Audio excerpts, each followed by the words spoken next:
Hey everybody, it's Will Saletan from the Bulwark. I'm here to talk to you today about the tragic loss of someone who was very near and dear to Donald Trump. That person, of course, is Joe Biden.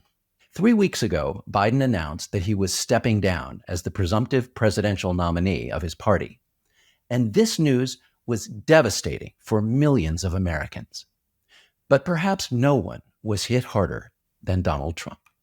Today, I want to take you through Mr. Trump's grieving process and show you how he's been coping with the loss of a man he can't stop thinking about. On July 24th, Biden gave a speech from the Oval Office explaining why he was withdrawing from the race. Here's what he said. In recent weeks, it's become clear to me that I need to unite my party in this critical endeavor. I believe my record as president, my leadership in the world, my vision for America's future, all merited a second term. But nothing can come in the way of saving our democracy. That includes personal ambition. So I've decided the best way forward is to pass the torch to a new generation. That deeply emotional speech was really difficult for Trump to handle. It was difficult because Biden talked about setting aside his own ego, his power, and his personal interest for the sake of something larger and more important than himself. Trump really struggled with these concepts because Trump can't really imagine anything more important than himself. So Biden's decision kind of baffled Trump. At first, the only thing Trump understood was that Biden, by dropping out, had conceded that he couldn't beat Trump. And that was something Trump definitely did understand, because to Trump, the most important thing in the world is beating and humiliating other people. Here's what Trump said at a campaign rally in North Carolina on the night Biden gave that speech from the Oval Office. As you know, 3 days ago, we officially defeated the worst president in the history of our country, crooked Joe Biden. Trump was having a great time. But then a terrible thing happened. Trump discovered that Biden's decision to step aside didn't necessarily mean that Trump would win. With Biden out of the race, the Democratic Party began to unite around a new candidate, Vice President Kamala Harris. Trump was outraged. 2 days after Biden's Oval Office address, Trump spoke at a right-wing conference in Florida. Here's what he said about the Democrats who had persuaded Biden to step aside. And they were saying, we want you out of the race. You're going to lose. We want to put somebody else in. How about that? It's like a prize fighter. He's losing badly, ready to be knocked out. And they say, well, wait, let's stop the fight. Let's put somebody else in. It doesn't work that way, and it's not supposed to work that way. And this really was a coup by the Democrats. This was a coup, nothing else. As you can tell from that boxing analogy, Trump thought that politics was just another form of sports or entertainment. In particular, the kind of sport where you beat somebody up. The idea that politics might be about something bigger, about helping people or serving your country, was really hard for Trump to understand. So it seemed to him that having another candidate enter the race and offer voters a new alternative was very unfair to the only person who really mattered, which of course was Trump himself. Slowly and painfully, it began to dawn on Trump that the election wasn't a boxing match, and that by outperforming Biden in their debate in June, and thereby eventually knocking Biden out of the race, Trump might have set in motion a process that would lead to the election, unthinkably, of someone other than himself. You can see Trump beginning to struggle with this idea in a Fox News interview on July 29th, 3 days after he spoke at the conference in Florida. And we had a debate. It was a great debate. It was actually, maybe it was a mistake. Maybe I shouldn't have debated so well because if I didn't, that was the end of him. As Harris united her party and surged in the polls, Trump began to express an unfamiliar emotion: regret. He began to realize that he missed Joe Biden. He wanted him back. And like many of us who have lost someone near and dear, Trump began to ask what he could have done to prevent the tragedy. We're going to get Joe Biden out of the White House. What's he doing now? Greg, what's he doing?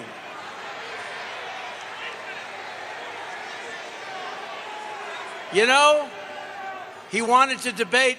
If we didn't have a debate, he'd still be there. Can you imagine if we didn't have a debate? Why the hell did I debate him?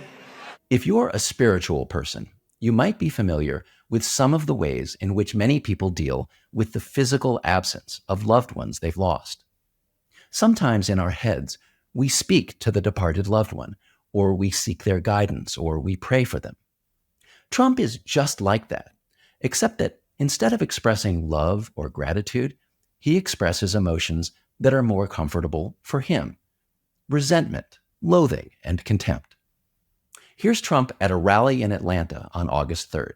This is a few days after his interview on Fox News. By this point, Biden has been out of the race for nearly 2 weeks, but Trump can't let go. I call him Crooked Joe for a reason. He's crooked. I also call him Sleepy Joe. He's sleepy. He's sleepy. He's crooked. He's incompetent. He's dumb. Now, from a political standpoint, it may seem odd that Trump was still hurling insults at Biden. Political logic would tell you that if Biden has dropped out of the race and Harris has replaced him, the smart strategy would be to try to pry away some voters who liked Biden but aren't sure about Harris. The worst thing you could do politically would be to keep ridiculing Biden so that all of the Biden voters decide you're a jerk and unite behind Harris. But Trump can't focus on the politically smart thing because for him, losing Biden is just too painful.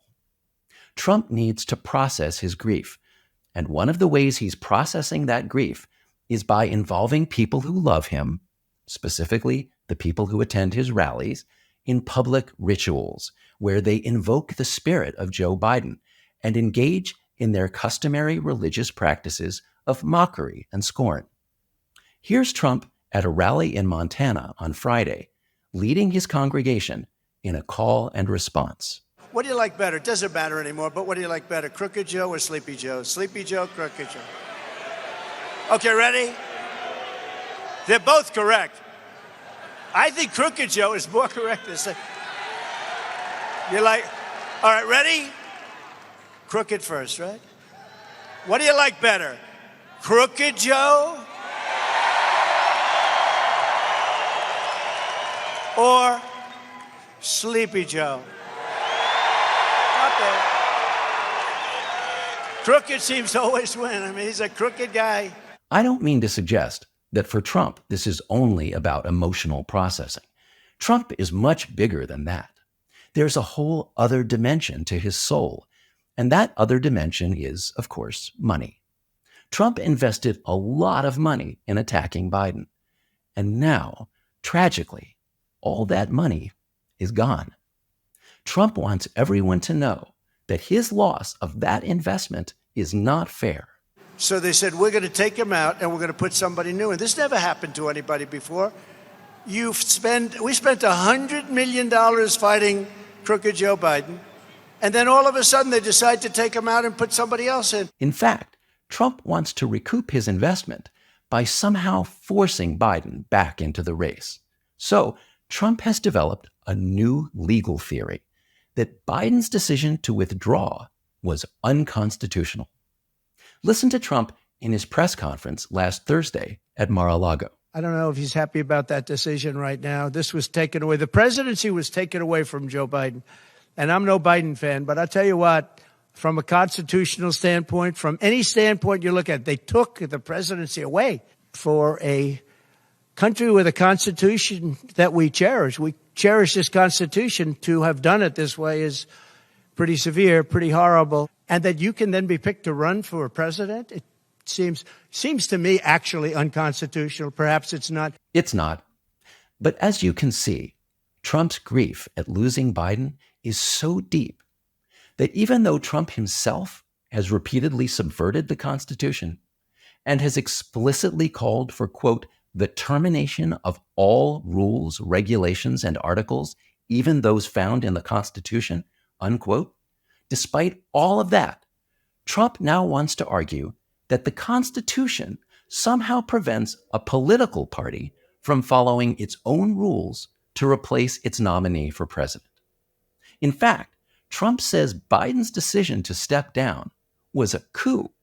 Remember, 3 years ago, Trump literally sent a mob of people to the Capitol, and then he sat in front of a TV in the White House for hours and watched his mob beat up police officers and invade the building in an attempt to prevent the certification of an election Trump had lost. But according to Trump, that's not a coup. The coup, he tells us, is what Democrats just did to Biden. And, you know, what they did is a terrible thing, actually. They forced him out. It was a coup. We had a coup. That was the first coup in the history of our country. If the courts won't intervene to stop this coup and block Harris from replacing Biden on the ballot, Trump has one more hope.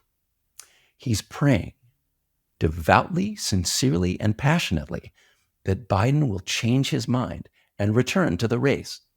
Here's what Trump said about that at his press conference on Thursday. And he's a very angry man right now, I can tell you that. He's not happy with Obama, and he's not happy with Nancy Pelosi, crazy Nancy. She is crazy, too. She's not happy with any of the people that told him that you've got to leave.